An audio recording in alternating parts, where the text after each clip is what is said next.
सूर्यकोटि संप्रभा निर्विघ्नं कुरु मय देव शुभकार्येषु सर्वदा। जय जय श्री गणेशाय नमः। वक्रतुंड महाकाय सूर्यकोटि संप्रभा निर्विघ्नं कुरु मय देव शुभकार्येषु सर्वदा। जय जय श्री गणेशाय नमः। ओम नमः शिवाय नीलकंठमादित्य सदा जय जयकार। ओम नमः शिवाय, ओम नमः शिवाय, हर हर महादेव सदा जय जयकार। नीलकंठ महादेव प्रभु। ओम नमः शिवाय नीलकंठ महादेव सदा जय जयकार। ओम नीलकंठ सदा जय जयकार। ओम नमः शिवाय नीलकंठ महादेव प्रभु सदा जय जयकार।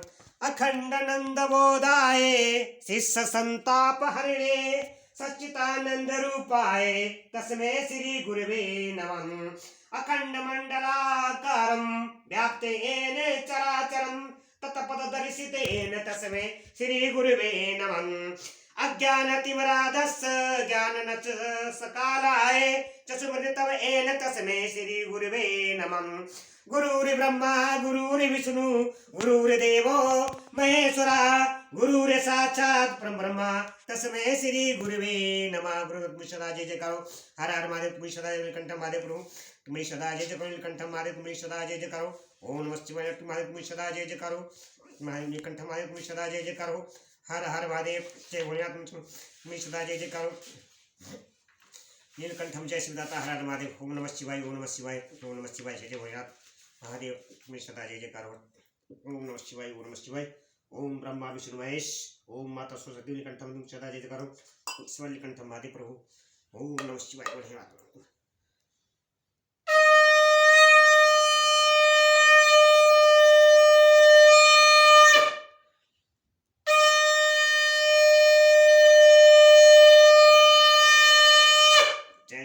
महादेव तुम्हें सदा जय जयकार। जय जय नीलकंठ महादेव प्रभु। दया करने वाले महादेव, मैं शिव पुराण कथा श्री श्री महापुराण कथा सुनाने जा रहा हूँ रुद्र संहिता से, जो मैंने कल सुनाई थी। शिव पूजन की विधि तथा उसका फल जो आज कथा में सुनाने जा रहा हूँ।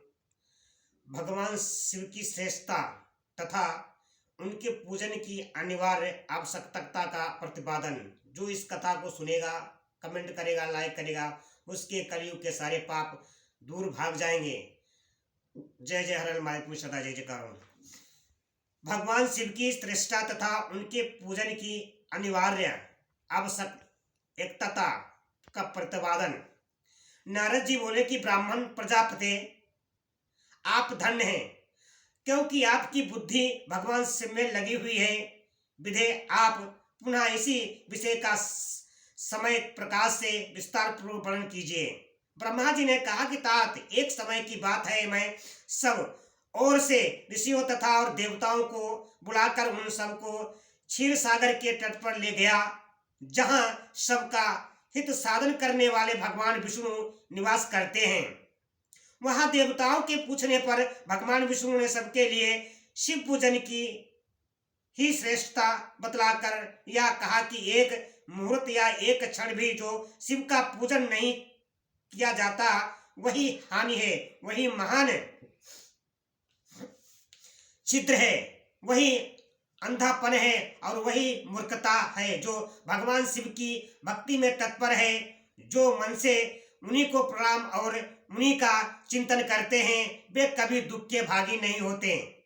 जो महान सौभाग्यशाली पुरुष मनोहर भवन सुंदर आभूषणों से विभूषित और स्त्रियां जितने से मन को संतोष हो उतना धन पुत्र पौत्र आदि संपत्ति आरोग्य सुंदर शरीर अलौकिक प्रतिष्ठा स्वर्गीय सुख अंत में मोक्ष रूपी फल अथवा परमेश्वर शिव की भक्ति चाहते हैं, वे पूर्व जन्मों के महान पुण्य से ही भगवान सदाशिव की पूजा आचरण में अप्रत होते हैं। जो पुरुष नित्य भक्ति परायण हो शिवलिंग की पूजा करता है, उसको सफल सिद्धि प्राप्त होती है तथा वह पापों के चक्कर में नहीं पड़ता। भगवान के इसी प्रकार उपदेश देने पर देवताओं ने उन श्रीहरि को प्रणाम किया और मनुष्यों की समस्त कामनाओं को पूर्ति के लिए उनसे शिवलिंग देने के लिए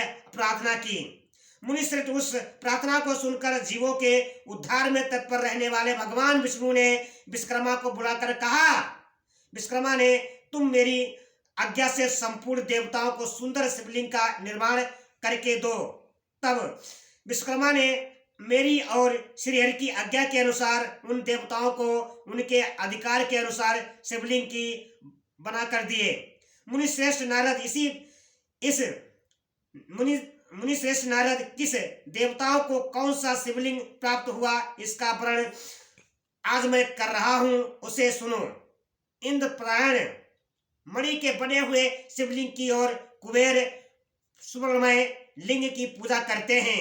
धर्म पीतम मणिमय पुखार राज के बने हुए लिंग की तथा वरुण श्याम वर्ण के शिवलिंग की पूजा करते हैं। भगवान विष्णु इंद्र नीलमय तथा और ब्रह्मा हेममय लिंग की पूजा करते हैं।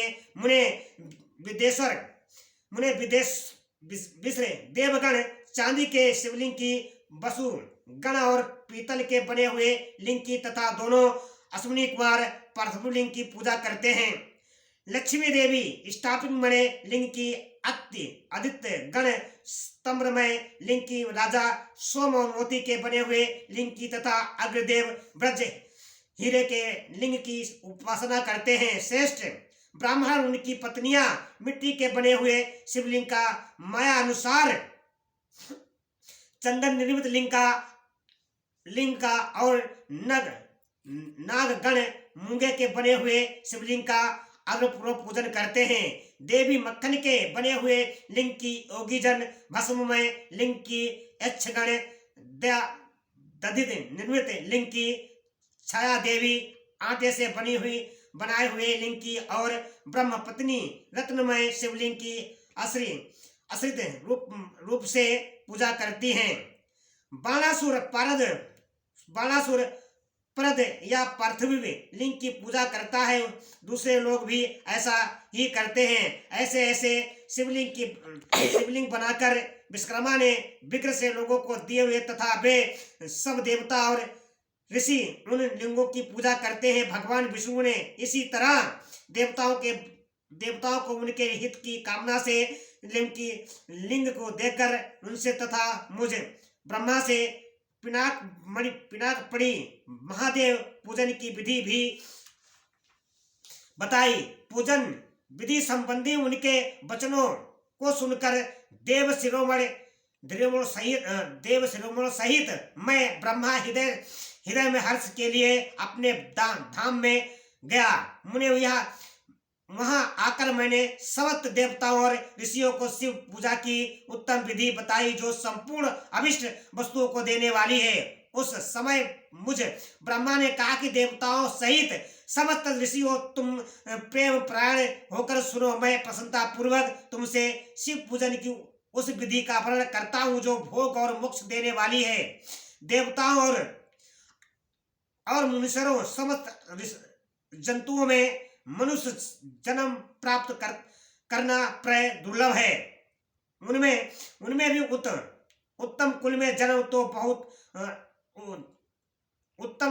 जन्म तो और भी दुर्लभ है। उत्तम कुल में आचारवान ब्राह्मणों के यहाँ उत्पन्न होना उत्तम पुण्य से ही संभव है। यदि वैसा जन्म सुलभ हो जाए तो भगवान शिव के संतोष के लिए उस उत्तम कर्म का अनुष्ठान करें जो अपने वर्ण और आश्रम के लिए शास्त्रों द्वारा प्रतिपादित है। जिस जाति के लिए जो कर्म बताया गया है उसका उल्लंघन ना करें। जितनी संपत्ति हो उसी के अनुसार ही दान करें। कर्म में शास्त्रों योगों से तपयोग बढ़कर है। शास्त्रों तपयोग से भी जप योग का महत्व अधिक है। धन योग से बढ़कर कोई वस्तु नहीं है। ध्यान ज्ञान साधन और क्योंकि योगी ध्यान के द्वारा अपने इष्ट देव समरस शिव का सत्कार करता है। ध्यान यज्ञ से ही तत्पर रहने वाले उपासक के लिए भगवान शिव की सदा ही सन्निहित है। जो विज्ञान से संपन्न उन पुरुषों की शुद्धि के लिए किसी प्रायश्चित आदि की आवश्यकता नहीं है। मनुष्यों को जब तक ज्ञान की प्राप्ति न ना हो तब तक वह विश्वास दिलाने के लिए एक कर्म से ही भगवान शिव की आराधना करें। जगत के जगत के लोगों को एक ही परमात्मा अनेक रूपों में अभिव्यक्त हो रहा है। एकमात्र ही भगवान सूर्य एक स्थान में रहकर भी जलाशय आदि विभिन्न वस्तुओं को अनेक से दिखते हैं। देवताओं संसार में जो जो सत या असत्य वस्तु देखी या सुनी जाती है वह सब परम ब्रह्मा शिव रूप ही है। ऐसा समझो कि जब तक तत्व ज्ञान ना हो जाए तब तक प्रतिमा की पूजा आवश्यक है। ज्ञान की अभाव में भी जो प्रतिमा पूजा की अवहेलना करता है उसका पतन निश्चित है।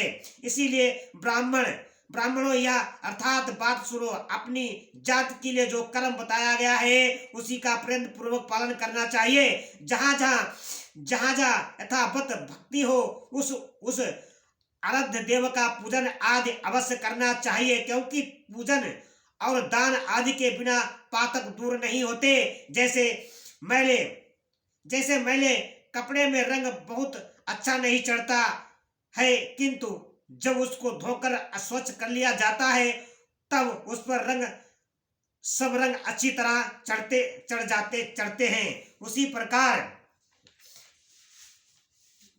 प्रकार देवताओं का भली भांति पूजा से जब त्रिविध शरीर पुण्य आत्मा निर्मल हो जाता है तभी उस पर ज्ञान का रंग चढ़ता है और तभी विज्ञान का प्रकट होता है।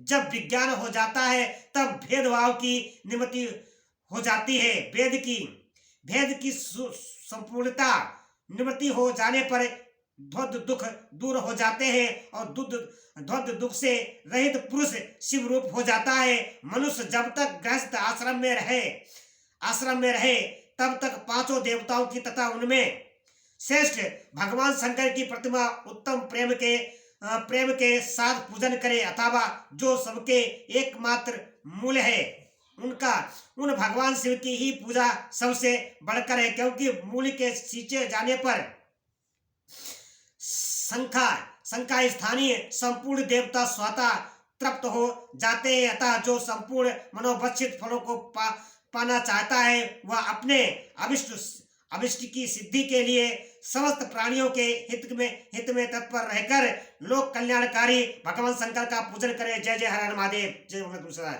जो इस कथा को सुनेगा YouTube चैनल द्वारा के मैं इस कथा को प्रस्तुत कर रहा हूँ।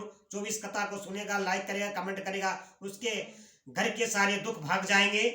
कमेंट करेगा, लाइक करेगा। हर हर महादेव तुम्हें सदा। ओम नमः शिवाय, ओम नमः शिवाय, ओम नमः शिवाय, ओम नमः शिवाय। हर हर महादेव सदा।